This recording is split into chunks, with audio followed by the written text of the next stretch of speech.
как ще удари отзад колата.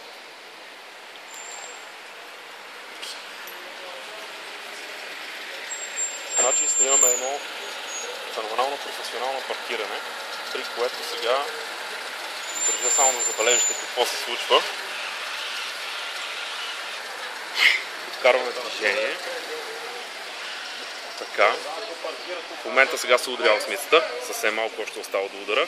Още. И удар. Маркираме първия удар в това влизане. Така, преместваме леко осмицата назад. Така, тръгваме напред. Не, моля те, не се отказвай, защото може да продължи още. Все пак тази осмица може да се премести около половин метър.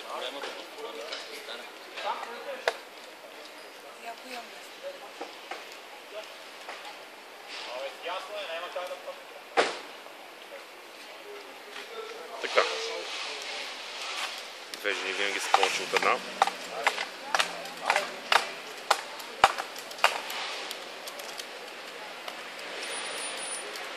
Продължаваме все пак още малко и нека преместим осмицата.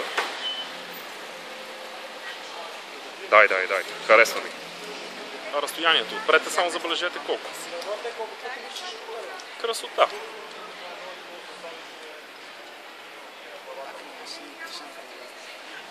Това няма половин метър настига. Но със сила може да стане. Ще преместваме и пасата отзад.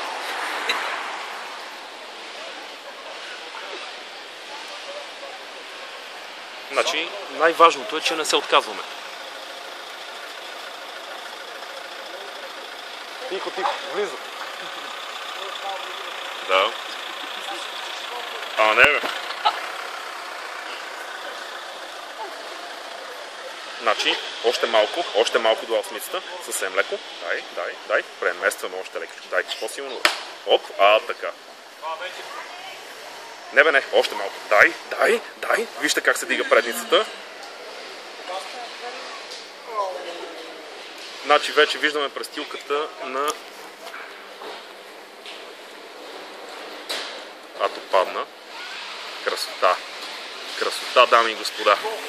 И вече имаме отказване. Добре, че не е моята кола, тата.